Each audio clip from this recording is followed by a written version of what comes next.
chun chủng pua mít chiêng dương nơi về để dương login là xem mà Borneo nè login đượcក្នុង computer យើងវាយ username password ត្រូវហើយបែរជាវាចេញពាក្យនេះឲ្យយើងណាអញ្ចឹងដំណោះស្រាយអត់មានអីពិបាកទេគ្រាន់តែចុចទៅលើ link ពណ៌ខៀវនេះទៅនេះអូសម៉ៅមួយចុចមកចុចលើ link ពណ៌ខៀវនេះចុចលើវាមួយទៅហើយ success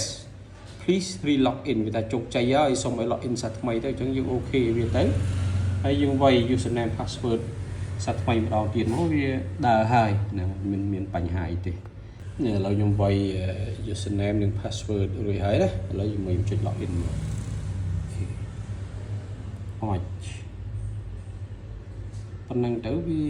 log in ចូលទៅប្រើបានជាធម្មតាវិញហើយបញ្ហាហ្នឹង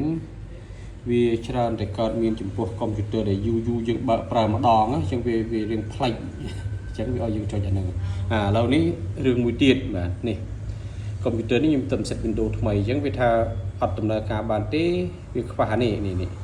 VC Redis EE នេះដែលមាននៅក្នុង drive C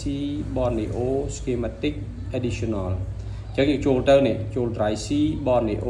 schematic ហើយ additional ទៅនឹងមានឃើញមាន file នេះមួយនេះចូលណាចូលលើមក computer នឹងទៅចូល drive C នេះទៅមាន Borneo schematic ហើយមាន folder មួយនៅលើគេ additional ហ្នឹងហើយមាននេះ VC Redis ដែលវាប្រាប់យើងថាខ្វះមិញណាអញ្ចឹងយើងកំឡើងវាមួយមកកំឡើងមកនិចទៅតែប៉ុណ្ណឹងទៅបានហើយត្រឡប់ទៅវិញទៅហ្នឹងហើយអូខេទៅមិនតិចទៅប្រើបានវិញវាកំពុងតឡើងអាមិញទៅចប់ផងឲ្យវាដល់ឲ្យចប់សិន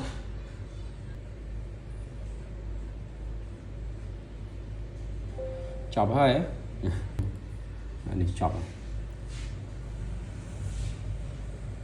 នេះ finish ទៅនេះទៅ login ដល់ទៀតទៅប៉ុណ្ណឹងចូលបាននៅចាំមើលមក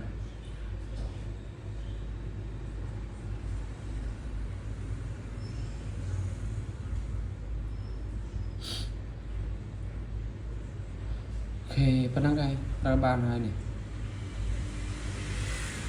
វ៉ានៅ